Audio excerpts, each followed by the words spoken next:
Hello and welcome to the Christmas Eve trade right here in Lagos, Nigeria. I'm wondering what investors do with a trading day like this. Do you buy more, do you hold, or do you sell? But even if you sell today, you're not going to get the money immediately, even though it's T+2, at this point. But I hope you're having fun.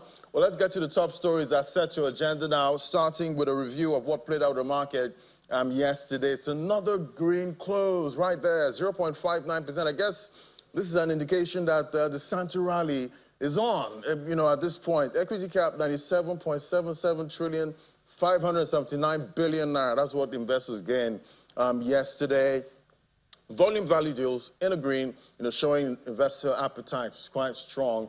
And we see the capitalization there also, looking big. Total market volume stood at 97.77 trillion. That's for the whole market. Let's look at what's played out for other segments of the market now. Looking at the top gainers, we see this one again. Yeah, it's been on a tear, at this point, gaining over 40% last week, 9.96% gain again yesterday. At this point, nobody knows what's driving this stock. Right now, Austin Laz also there, 9.81% up. Custodian, 38 naira 50. Royal Exchange, that tops the losers counter there with a 7.22% drop there, with investors selling off that one. Now for the top trades, we see financial services. That's GTCO, Axis Core, and VFD Group, 191.97 million traded yesterday. So investors are still looking quite strong there, the appetite in the market. Let's get a check on oil now. We're seeing oil prices were largely steady. An Asian trade today, holding near recent highs after 5 consecutive sessions of gains. Markets remain supported by rising U.S.-Venezuela tensions and strong U.S. economic data, even as trading activity that stayed thin in the holiday shortened week. And we're seeing Brent there 0.27%, getting back to the $62 level now after reclaiming the $60 level, falling below that recently.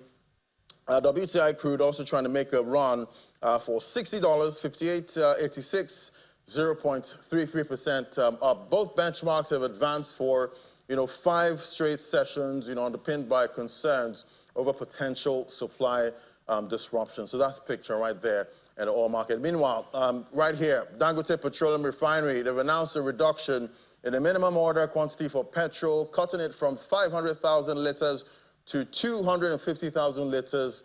The move priced at 699 naira per liter. Ex-gantry is expected to improve access for marketers, boost supply flexibility and ease distribution bottlenecks. The refinery is also offering a 10-day credit facility backed by bank guarantees with plans for free delivery to stations. Analysts say this could reshape competition, pricing, dynamics, and product availability in the downstream sector. So there you have it, from 500,000 liters to 250K minimum order right there. So make your orders now at this point. All right, Nigeria has also emerged as Africa's largest exporter of crude oil to the United States. Between January and August 2025, accounting for more than half of the continent's total crude shipments to the American market. According to the U.S. mission in Nigeria, the country exported 33.23 million barrels of crude oil during the period, valued at about $2.57 billion. The figures shared on the mission's official X handle highlights Nigeria's dominant position among African oil suppliers to the U.S. and underscores the strength of economic ties between both countries, with the partnership delivering mutual benefits in trade, jobs, and prosperity. We know Nigeria's crude is very sweet there and light, so I guess these refineries like our oil. All right, to tax matters now. The Federal Inland Revenue Service have clarified that the National Identification Number issued by the National Identity Management Commission will now automatically serve as a tax identification number for individual Nigerians under the country's new tax law. The clarification was made through a public awareness campaign on the FIRS official X handle. According to the tax authority, registered businesses will also no longer require a separate tax identification number, as their Corporate Affairs Commission registration number will now function as their tax ID. The move is aimed at simplifying tax administration and addressing public concerns surrounding provisions in the recently passed tax legislation. So I guess no worries there having to register for your TIN, at this point, according to the FIRS. All right, so we see activities of non-state actors in tax collection in Lagos State may soon be a thing of the past. If the resolutions from the Lagos State Tax Reform Summit is implemented. A major part of the session focused on harmonization of state and local governments, explored the implementation roadmap, which considers the peculiarities of the state. Is actually an issue that everybody is sitting on.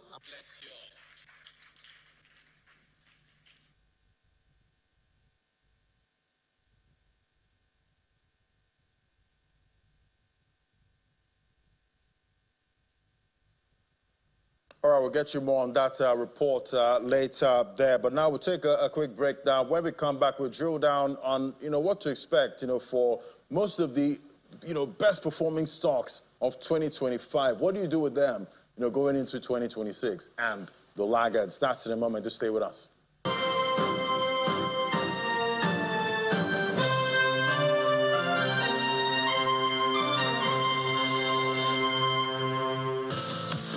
In every show, we bring you closer to the fastest growing movie industry in the world. From the making to the premiere.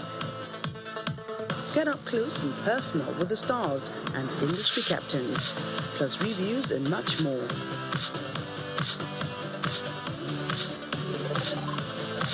Nollywood Uncut, every week at these times.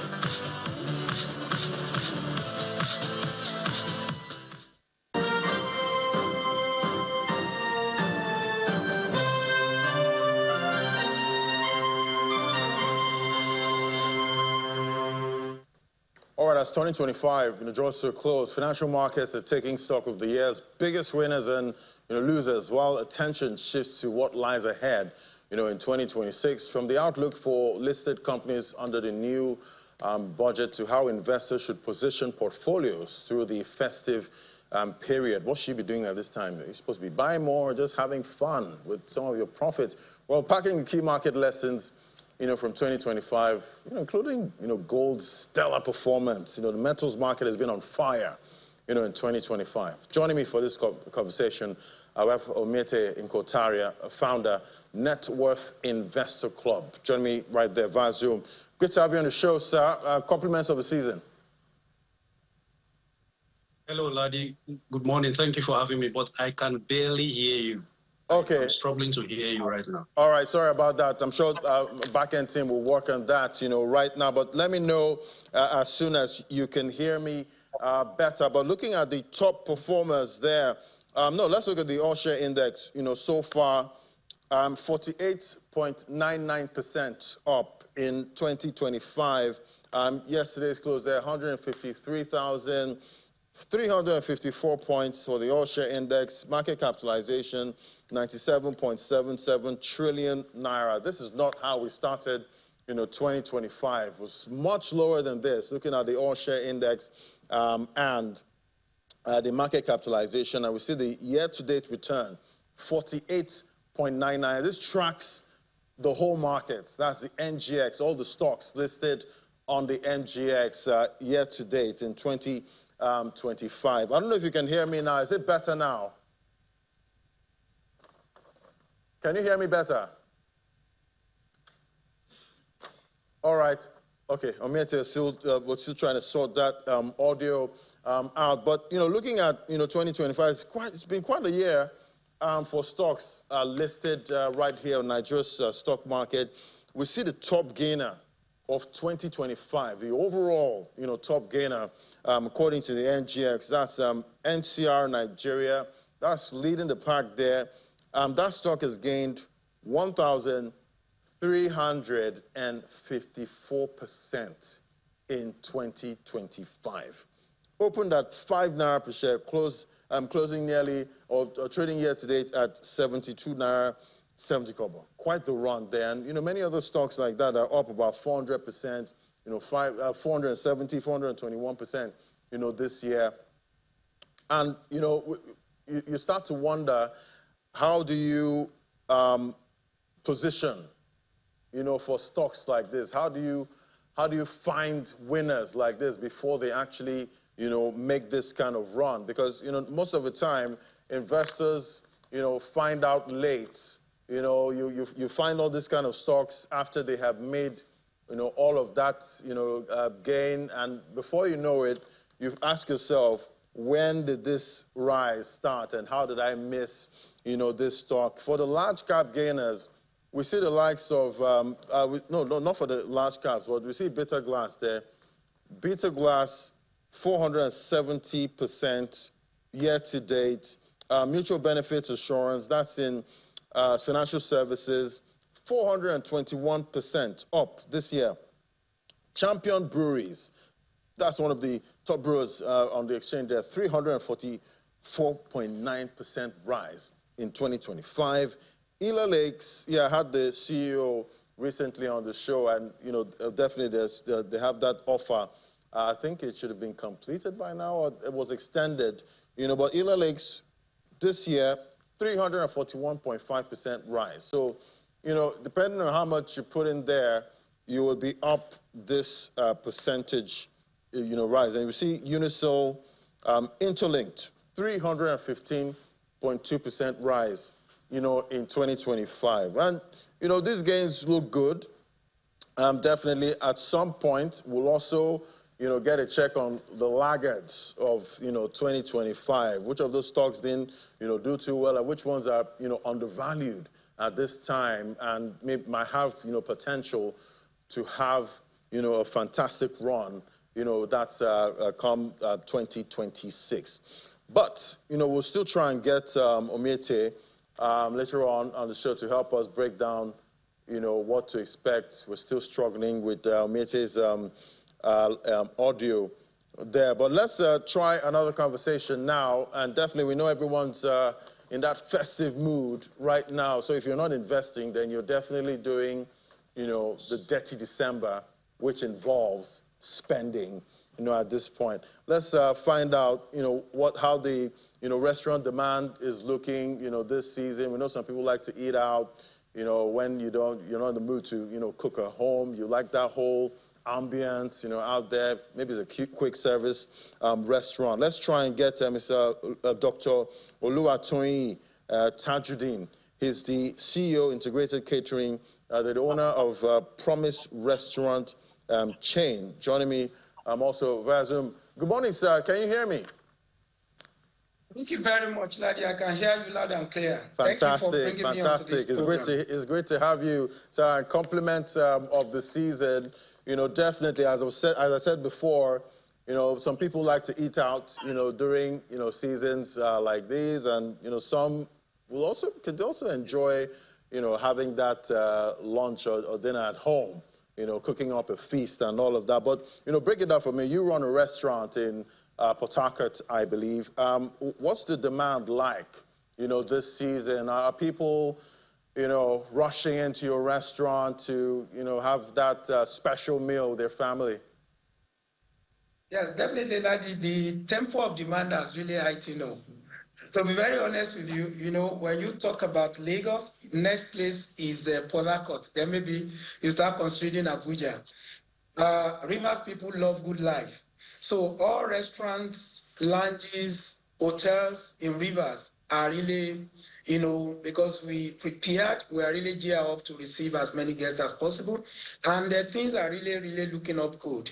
The patronage is on the high side, and I can really tell you, it's been really, really very good. So a lot of activities has been lined up, events, book launch, memorial services, funerals. So the bookings has really, really, really been stepped up. So I can say categorically for the hospitality industry, the good times are here.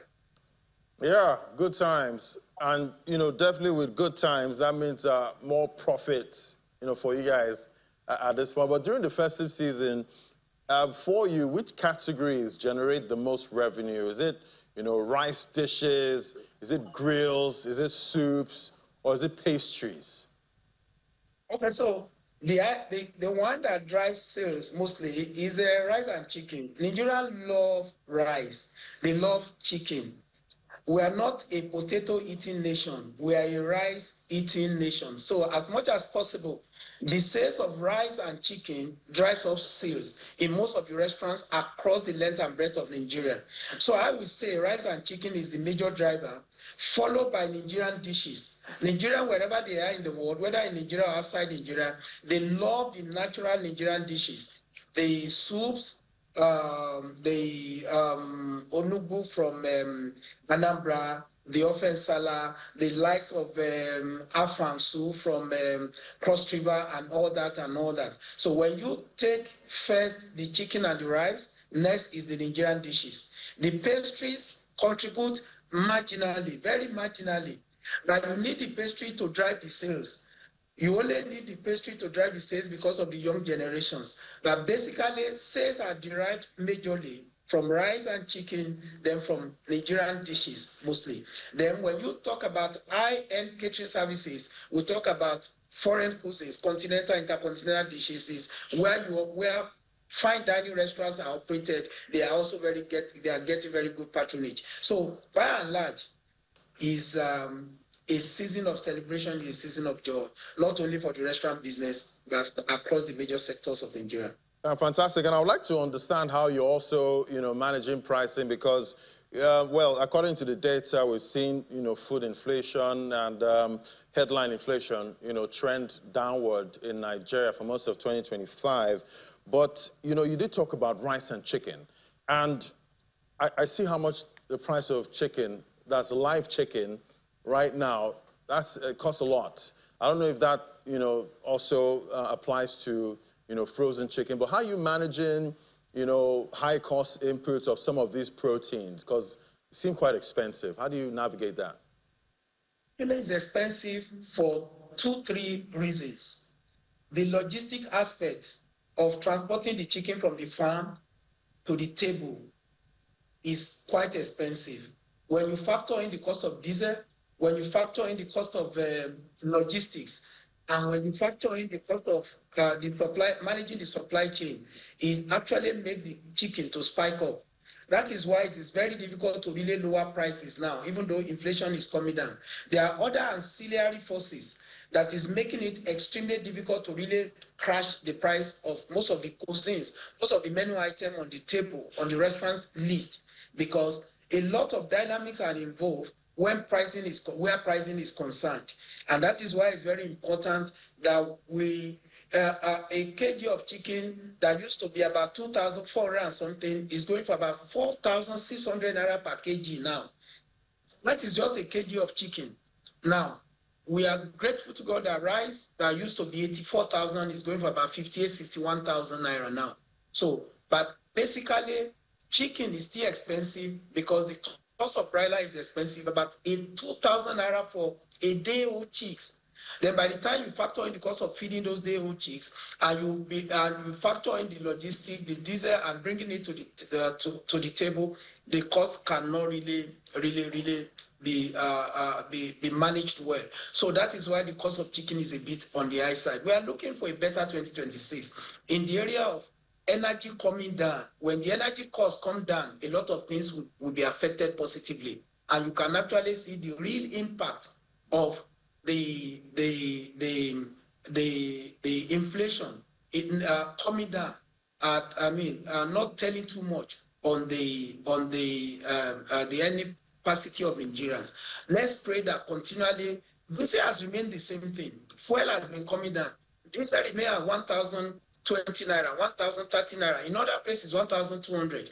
And basically, most of the trucks that conveyed chicken from the farm to the table, they are powered by diesel. So this is why the cost has not been able to be possibly impacted to come down. But we believe God that come 2026, there will be a better output, a better pricing template that will really drive the price down. Thank God we have moved from 28.5% food inflation to about 16% inflation now. And we believe that it will go lower as time goes on in 2026. Yeah, it's even better at about 14%. That's talking about inflation. That's the one for November. We'll definitely be waiting for the December numbers when we enter, January. But, talking about, some of your, input costs at this point, let's imagine you have to choose between which one comes down, when it comes to costs of inputs to your business. Would you choose energy costs to come down, or would you choose cost of maybe some of the protein, rice, and all of that you use to make these foods? Would you prefer that to come down? If you had to choose, which one would you say, you know what, take this one down, the other one can stay elevated? The energy mix, the hospitality industry operates a complex energy mix. The diesel factor is there, the fuel factor is there, the gas, the cooking gas is there, and basically, which is the AGO. So what I'm saying in essence is that cost of energy comes down. We don't cook, then you talk about cost of electricity. So those 4 items are critical to determine the cost at which we sell our product. The diesel cost, the electricity cost by the discos.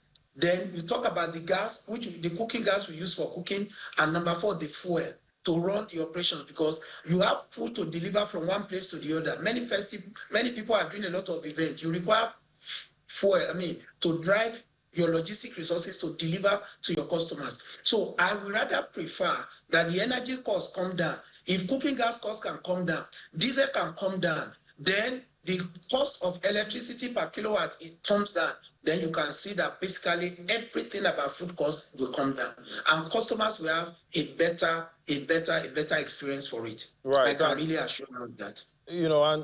Definitely most of these costs that you've mentioned, I guess at the end of the day, you'd have to pass it on to the consumer, at this point. How resilient would you say, some of your customers are in, absorbing, when you have to pass on the costs, to them?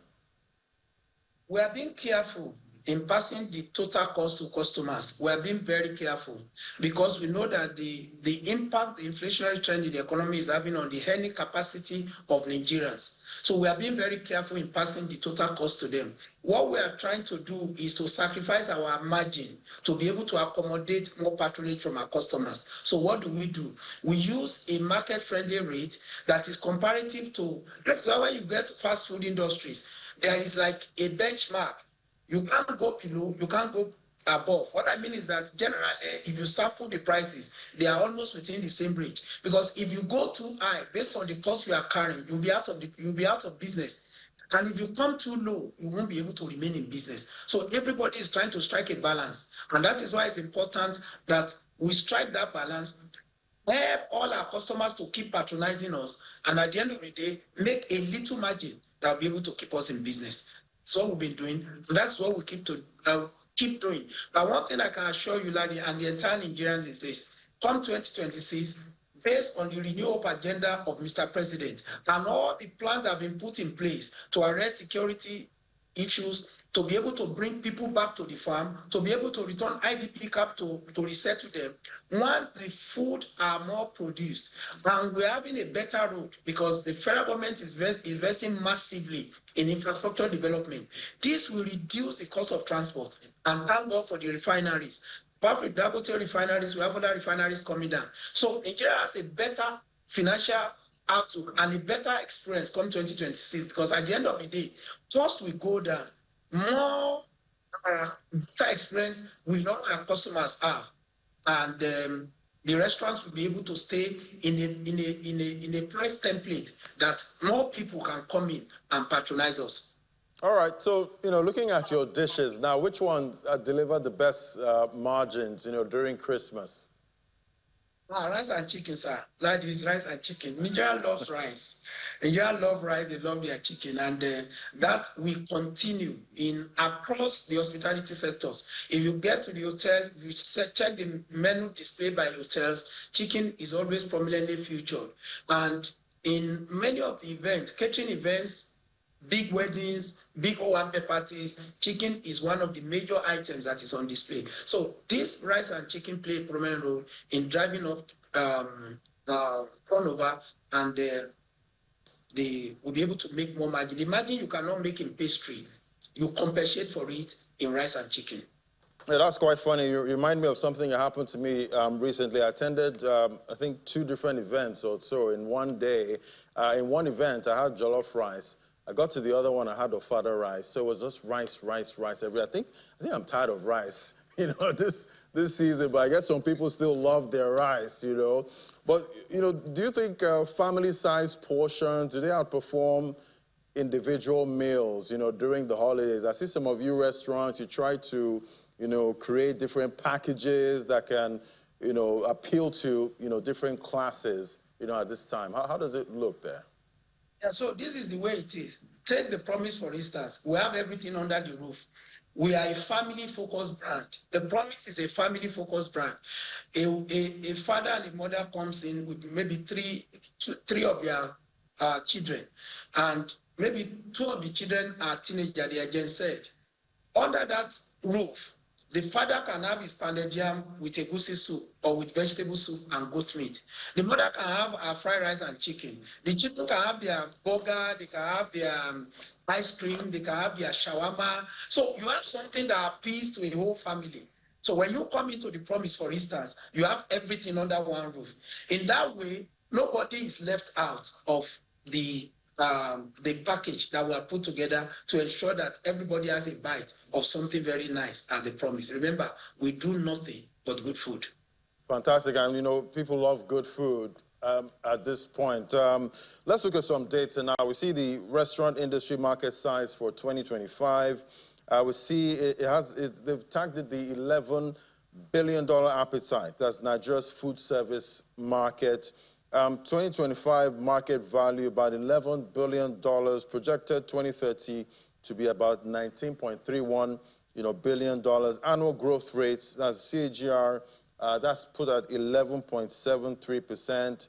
And then we have independent versus chained, restaurants. You have 71% of outlets are independent, like the Bookers, the local spots. So definitely looking at the value size, of restaurant business in Nigeria, would you say you're seeing that much profit, as a player in there? You can't get the license. Something, I think Mr. Omiete has two devices simultaneously. One of the devices has to... Okay. All right, sorry about that. Okay, sorry about that. We'll sort that out. Just looking at what the data says there, then we see the rise of fast foods. That's quick service restaurants.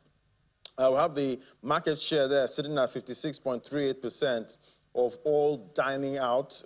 Average growth. Chained outlets expand at 13.2% annually.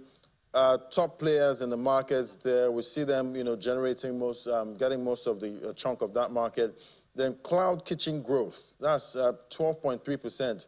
Delivery models, delivery-only models. So, definitely, how much value do some of these delivery services? How much value do they add to your business? How do they help in, reaching families that you cannot reach, that can't come to your spot? How's delivery helping out? Well, I think the entrance of Chowdeck and Glovo into the delivery space has really changed the narrative to a large extent. We can actually reach more people in the comfort of their hotels or their homes and deliver good food to them. Now, just as you have said, when you look at all these figures, as the turnover, the market size for fast food and restaurant business, you discover that in year 2025 alone, restaurant business contribute above 3.8% to Nigeria GDP. And this shows that apart from the non-oil sector, the hospitality industry is one of the major drivers and major growth factor for Nigeria GDP. And that is why government should pay more attention to it. We should be able to encourage the value chain that promotes the turnover and the growth we are seeing today. Now, also bear in mind that we are a major drivers of Nigerian employment, in creating employment for Nigerians across board in the hospitality industry. You have so many chefs, professionals, waiters, event managers, so many things. And the impact on the employment in Nigeria is massive. We also ensure that at least for the growth to continue, we not just encourage those in our value chain system delivering food to our customers who cannot actually leave the comfort of their hotel or their home to our restaurants. We want to also see more players coming into that space. And thank God for AI, thank God for technology. Many people can actually stay in their office and order for what they have, and they can be really sure that it will really be delivered to them. So looking towards 2026, we want to see more players coming into the delivery space. Jumia is doing a good job about that before we have the likes of Glovo and Chowder coming into play. But we believe that come 2026, we'll see more players so that the food we prepared can get to many, many, many Nigerians at the comfort of their offices, their homes, and if they are visiting their hotels. All right, definitely I wish you the very best, this season. I hope you make all the good revenue and profit there, and I hope the customers can afford, to eat out and have fun. We are affordable, Adi. Very affordable. We are very affordable. You can't afford to outprice yourself from the market. Very affordable, and that's why our customers keep coming back for two reasons. Price is friendly, quality is good all the time. Fantastic. Thank you so much, sir. It was great having you. Thank Dr. You Oluwatoyin Tajuddin Alabi is the CEO, Integrated Catering Services, the owner of the Promise Restaurant Chain. Thank you so much for coming on today. Thank you, Ladi. Thank you so much. All right, so earlier we did talk about activities of non-state actors in tax collection in Lagos State, and we see the government there trying to move along to end all of that. Let's get a listen now. The Tax Reform Summit, with a focus on the Lagos Implementation Roadmap, is after the establishment of a committee which has undertaken a productive engagement with critical stakeholders across the state ecosystem. At its core, this summit seeks to demystify revenue and taxation reforms for the ordinary citizen. The man on the street, tax reform is not intended to be ambiguous, cumbersome, or contradictory. Rather, it is designed to simplify processes, eliminate multiple and overlapping collections, and clearly delineate what should be collected by the state and what should be collected by local governments. The process also highlights the changes and pattern of responsibility to various parties as shared by the Lagos State Internal Revenue Service. All residents of Lagos and businesses within must obtain a TIN, must file digitally, and make payment online. The reform also provides for a presumptive tax regime and SME relief. Lagos State emphasizes that its roadmap for implementation of the reforms is in tune with the national roadmap. Chairman of the Presidential Committee on Fiscal Policy and Tax Reforms, Mr. Taiwo Yodele, sees this alignment and encourages more collaboration among all levels of government. There's a reason why the revenue agency knows how to collect taxes. When you ask other people to collect revenue in whatever form or shape, you promote inefficiency. It does not help anyone. Reforms succeed when states and local governments collaborate, and we rely on data rather than instincts or discretion. This alignment, according to the Executive Governor, Mr. Babajide Sanwo-Olu, would reduce to the barest minimum the challenge of multiple taxation, which has been traced to non-state actors. Most of our local government chairmen are here, right, and they've seen and they've agreed with us that some of the things that they do, right, some of the things that they ask people to do that they are not even aware are part of things we are bringing forward. And once we all can articulate, a framework where all of these things will be stopped completely, then we'll begin to work together. Because one of the things you'll see while some of those actions never get sustained is if there are state officials that are going to enforce some of these things that are being done at the other level. But since all of us are working together now, there will be a lot of collaboration and harmonization. And data, which is now a strong tool which are going to be using to access and to also understand what is happening.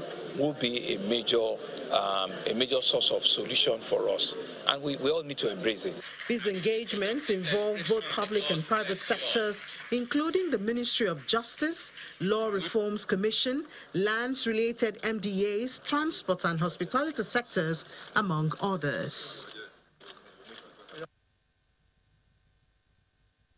All right, take a quick break now. When we come back, we'll unpack other conversations. That's in the moment. Just stay with us. All right, let's get a check on most of the big performers in 2025 when it comes to, stocks listed on Nigeria's stock market. There we have Omete in Kotaria, founder, Net Worth Investor Club. Let's try this again. Can you hear me? Great to have you.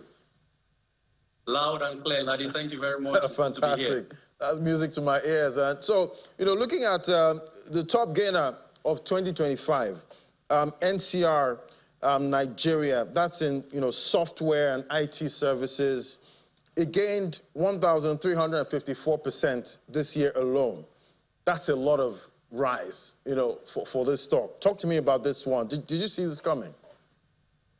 Actually, funny enough, I had it on my watch list for 2025 as at when I prepared my list on the 3rd of January this year. It was at 5 naira per share then, but I didn't see this coming really. I just knew that Infotech will blossom, and that sector has NCR that has been there for quite a while. But when it comes to this sort of performance, I never saw it coming because there was really no fundamentals to back up what has happened. The only thing I could find out was that they have some sort of limited shares outstanding, which could have made it possible for maybe a majority stakeholding activity going on. And so the price just kept building up as we just saw it happen so far. That's quite interesting. This is quite quite a performance, right there. How do you spot this kind of stocks before they make this kind of moves? Because, most of the time, we see investors get late to the party and end up, buying the top of these kind of rises. How do you spot them early? Actually, the first things to do is to have your own strategy of picking stocks, especially defining first what sort of investor you are. There are basically two types of investors in the market, long-term and short-term investors, who are basically referred to as traders. Okay, so if you are a long-term investor, there is a way to identify the kind of stocks that you should be positioning in. And it has to do with basically their fundamental performances in terms of earnings report up to the 3rd and 4th quarters per year, depending on what is already available to the public in terms of disclosures, their earnings reports. So if you find stocks doing so well, comparing their metrics, earnings per share, price to earnings ratio, and all that, possibly you go deeper to finding their intrinsic value and book value. You can be able to identify some stocks that are really doing well, but haven't been spotted by the market. And in a matter of time, these metrics that looks healthy will eventually lead to good dividend payouts. And then from there, the market begins to get attracted or begin to position themselves to also be a part of this.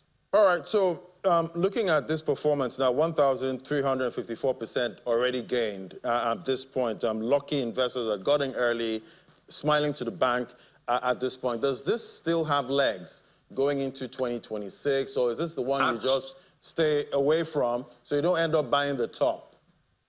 Actually, like I stated earlier, it has a relatively lower shares outstanding, meaning it's one stock that is also very illiquid, number one. Number two, you don't chase a flying stock if you want to preserve your capital, right? This has gone too far with insufficient fundamentals to back up the performance, and so that spells danger along the way. They have to come up with performances to match the price appreciation that we have seen. So anyone who is already late to the party, you better stay out to avoid losing money, because eventually what happens next is profit taking, and then you just might get dumped on as far as this one is concerned. All right, so looking at other, great performance, we have Beta Glass, 470% year to date, M Benefits, Mutual Benefits Assurance, 421%, Champion Breweries, 344, Illa Lakes, 341. Which ones stand out for you here? What do you think, push Beta Glass, 470% rise this year?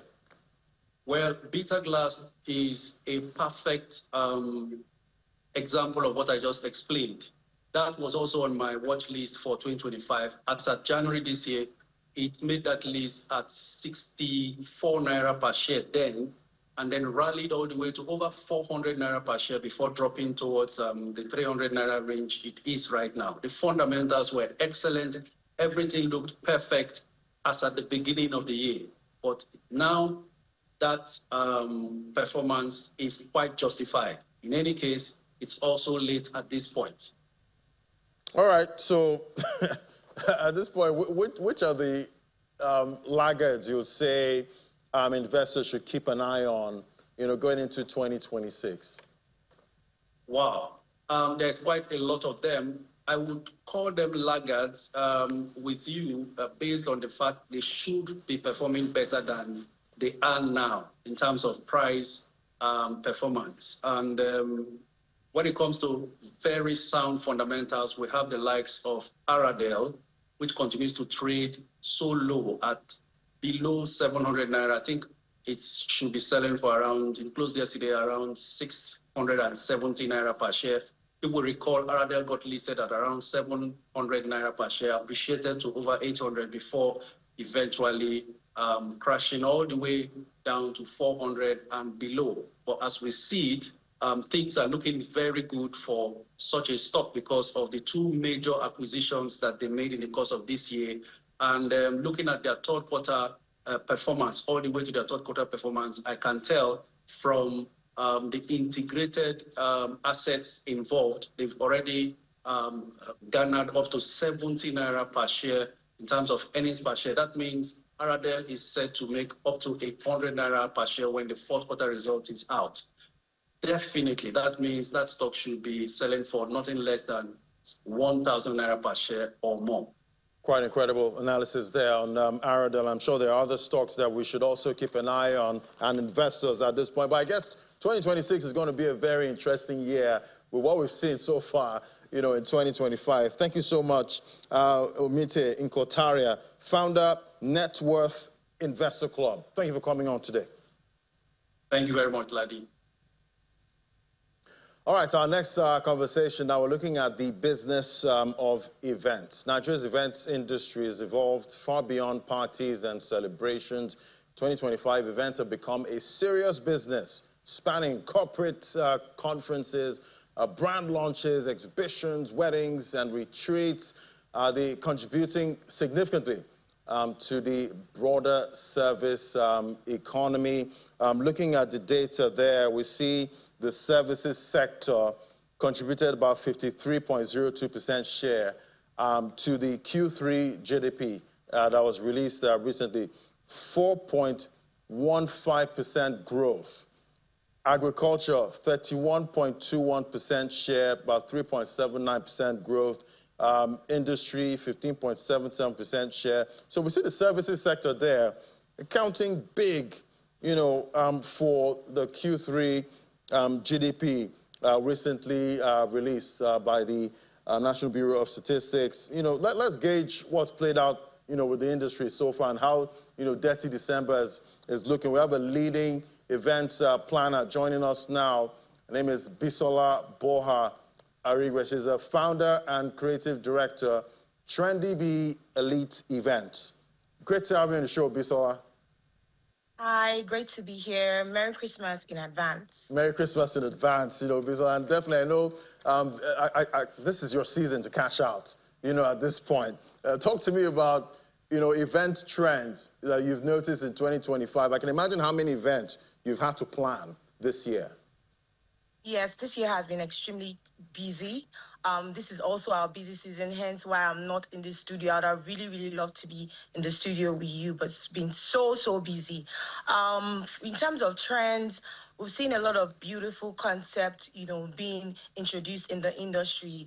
One of the very important ones is people being very particular about number of guests attending their events and just ensuring that their invited guests are the ones that attend. So we have this whole strictly by guest list where people have to have their QR codes before entry. That has been really, really emphasized more than ever this year. In fact, I would say 90% of my jobs have been relied on QR codes and strictly by invitation events whereby they just want to cater to their invited guests. No more entry as you like it. And people definitely are going very, very intense when it comes to design of their venues. Back then, people are really relying more on like simplicity, or just more of like, okay, the decorator just brings centerpieces, drop it off, table covers. But now you have more people wanting to have a proper production in terms of design. So you have a decorator bringing as much as having like a carpenter, welder, like pretty much a proper architecture production going on, and then sometimes it even takes more than a day to put together this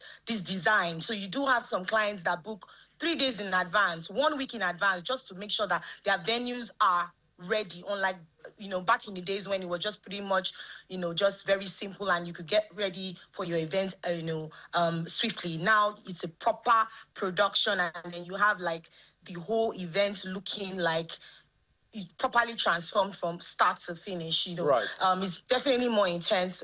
This period, everybody wants something mind-blowing. Everybody is very particular about details.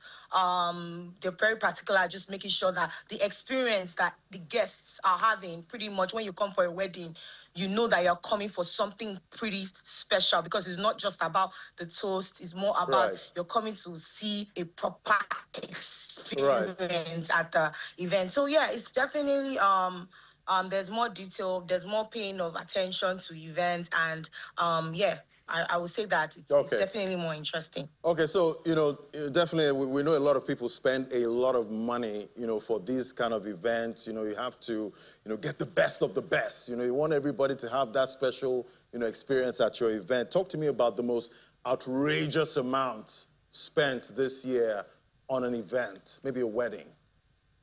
Yeah. I like to shy away from budgets, but I want to tell you that, Nigerians, the ones that really want to spend hard, they really go over and beyond, but you have to defend it by delivering excellence. I won't say, I'll just say roughly, some people have gone and spending close to a billion on having like a production. Wow. And you have some people, on having like a proper production, like they go really hard because they don't want to settle for less. And then you do have people that are definitely very minimal, they still want something very classy, but they're able to still work with a more decent budget. So you've had some people work with 30, 40, 50, but I'll say that up there has been definitely up to a billion. Yes, for sure. All right, so, definitely we have some, ladies that might be watching this and they're wondering, I'd love to get into this business, this billion-dollar, industry. What's your advice to those kind of people?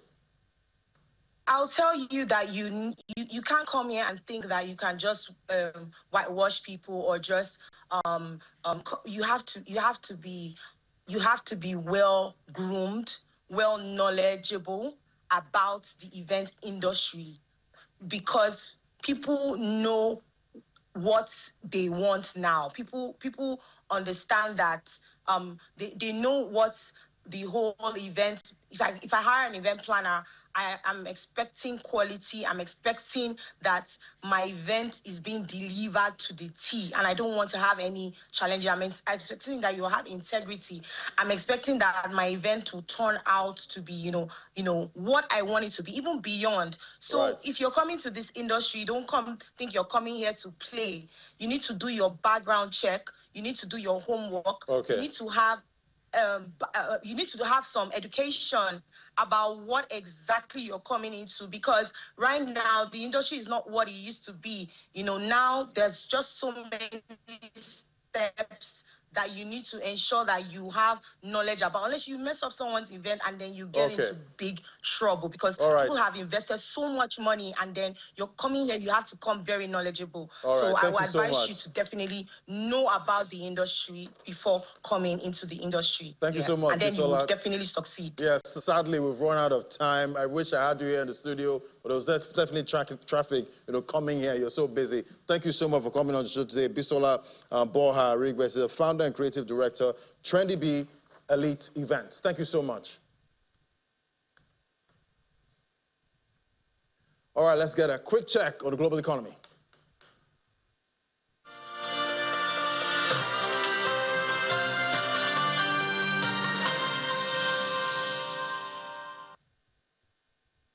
All right, we have Willie Bong to give us the details of what's playing out right there in the global economy. I will see what's happening in the global space. The U.S. will increase tariffs on Chinese semiconductor imports in June 2027 at a rate to be determined at least a month in advance. Now, the Trump administration made this known in their Federal Register filing on Tuesday. But in the meantime, the initial tariff rates on semiconductor imports from China will be zero from 18 months, according to the filing from that office. Now, as part of an investigation that kicked off a year ago, the agency found that China is engaging in unfair trade practices in the industry. Now, still staying with the U.S., is it that Japan and the U.S. have agreed to accelerate coordination of their strategic investments initiative, which would utilize a $550 billion fund as part of the bilateral tariff agreement between the two nations. According to a statement released by Japan's economy ministry, the countries aim to announce the first projects under this initiative as soon as possible. But that's the much we can take for the global news segment for today. We're hoping that it's just the eve of Christmas. We'll have more, maybe fun news to share tomorrow. Laddie, that's all we can share today. Basically, a lot of, when I was listening to what Bisola was saying, $1 billion Naira, I was like, okay, yeah, someone should drop that in my account. I'm sure it was you that spent that billion. Oh, yeah, Laddie. Yes, I am that anonymous spender. You are that person. Yes. Thank you so much, Will, for the details there. And definitely, we see the Christmas Eve trade, that's still moving, at this point. And, remember, tomorrow, markets will be closed early. That's for the stock market here, about 12:30. So do all you have to do it quick, get ready, and have fun, even while investing. I'm Laddie Williams from me and the team right here at Channels HQ. Have a great holiday.